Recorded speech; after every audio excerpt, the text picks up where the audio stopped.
India vs west இண்டீஸோட second test match start பண்ணிட்டாங்க. So இதில் வந்து பார்த்தீங்க அப்படின்னா இந்தியா வந்து பேட் பண்ண சூஸ் பண்ணாங்க. ஸோ களத்தில் இறங்கினது பார்த்தீங்க அப்படின்னா எஸ்எஸ்வி ஜெய்ஸ்வாலும் கேஎல் ராகுலும். இந்த டெஸ்ட் மேட்ச்சில் ஒரு முடிவோடு இறங்கின மாதிரி தான் இறங்கியிருந்தாங்க ரெண்டு ஓப்பனிங் பேட்ஸ்மேன்ஸுமே. அந்தளவுக்கு வந்து ஃபயர்ஃபுல்லான ஒரு பேட்டிங்கை தான் வந்து ஆரம்பித்தார் கேஎல் ராகுல் அவர்கள். ஸோ தரமான பேட்டிங் வந்து கொடுக்க ஆரம்பிச்சிட்டார் கேஎல் ராகுல். ஸோ 38 ரன்கள் எடுத்திருக்கும் போது பார்த்தீங்க அப்படின்னா அவரோட விக்கெட்டை வந்து இழந்துட்டார். அதுக்கப்புறம் பார்த்தீங்க அப்படின்னா சாய் சுதர்சனும் ஜெய்ஸ்வாலும் சரியான பார்ட்னர்ஷிப்புங்க, வேறு லெவல் பார்ட்னர்ஷிப் பிடிச்சிருக்காங்க. 193 ரன்கள் வந்து பார்ட்னர்ஷிப் பிடிச்சிருக்காங்க. தரமான பேட்டிங்குமே வந்து கொடுத்துருக்காங்க, வேறு லெவலில் பேட் பண்ணியிருக்காங்க. ஸோ எஸ்எஸ்வி ஜெய்ஸ்வால் பார்த்திங்க அப்படின்னா 173 ரன்கள் எடுத்திருக்காரு. அபாரமான செஞ்சுரியை வந்து அடிச்சிருக்காரு. அவர் 4 பக்கம் சதற விட்டார். 22 ஃபோர்கள் வந்து அதில் வந்து அடங்கும். சாய் சுதர்சன் பார்த்திங்க அப்படின்னா 87 ரன்கள் எடுத்தார் 165 பாலில். தரமான ஃபோர்ஸ் அவரும் வந்து ரெஜிஸ்டர் பண்ணார். 12 ஃபோர்ஸ் வந்து ரெஜிஸ்டர் பண்ணியிருக்காரு. கேஎல் ராகுல் விக்கெட்டையும் சரி, சாய் சுதர்சன் விக்கெட்டையும் சரி ஒரே பவுலர் தான் எடுத்திருக்காரு. ஜோமல் வேரிக்கன் அவர் தரமான ஒரு பவுலிங் வந்து போட்டிருக்காரு.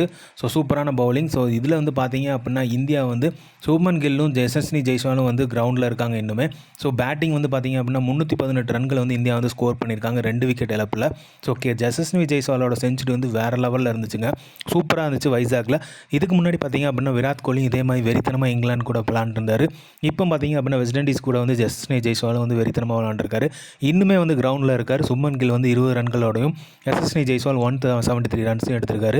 சாய் சுதர்சன் 87 ரன்ஸ் வந்து ஆட்டம் இழந்துட்டார். ஸோ இப்போ வந்து பார்த்தீங்க அப்படின்னா நாளைக்கு மேட்ச்சில் எஸ்எஸ்வி ஜெய்ஸ்வால் வந்து 200 டபுள் செஞ்சுரி வந்து ரெஜிஸ்டர் பண்ணுவாரா இல்லையா அப்படிங்கிற ஆர்வம் வந்து இந்தியன்ஸ் மத்தியில் இருக்குது. ஸோ எப்படி நாளைக்கு விளையாட போகிறாரு அப்படிங்கிறத வெயிட் பண்ணி பார்ப்போம். ஸோ அதிரடியாக விளாண்டு 200 அடிக்க போகிறாரா, இல்லை நிதானமாக விளாண்டு 200 அடிக்க போகிறாரா? 200 அடித்தார் அப்படின்னா சரியான சம்பவம் தான். ஸோ இந்த சம்பவத்துக்காக தான் வெயிட் பண்ணிகிட்டு இருந்தோம். ஸோ 200 அடிக்கிறாரா அப்படிங்கிறத பொறுத்து வந்து பார்ப்போம். ஸோ கில்லும் அவர்களும் வந்து கிரவுண்டில் இருக்கிறாங்க. ஸோ தரமான பேட்டிங்கை வந்து கொடுத்துருக்காங்க இந்தியன் டீம். ஃபஸ்ட்டு டே அன்னைக்கு 318 ரன்களுக்கு 2 விக்கெட்டுகள் வந்து இழந்திருக்காங்க. இவங்களோட அதிரடி ஆட்டம் பார்த்தீங்க அப்படின்னா இன்னிங்ஸ் விக்டரியை நோக்கி தான் போவாங்கன்னு நினைக்கிறேன். ஸோ செமையான ஒரு பிக்கஸ்ட் ஸ்கோரை ரெஜிஸ்டர் பண்ணி டிக்ளேர் பண்ணிட்டு அதுக்கப்புறம் இன்னிங்ஸ் விக்டரியை ரெஜிஸ்டர் பண்ணுறதுக்கு தான் ட்ரை பண்ணுவாங்கன்னு நினைக்கிறேன். ஸோ எப்படி போகுதுங்கிறத வெயிட் பண்ணி பார்ப்போம். இந்த மாதிரி கிரிக்கெட் அப்படியே தெரிஞ்சுக்கிறதுக்கு மட்டைப்பந்து இன்சைட்ஸ் வந்து சப்ஸ்கிரைப் பண்ணுங்கள். தேங்க்யூ.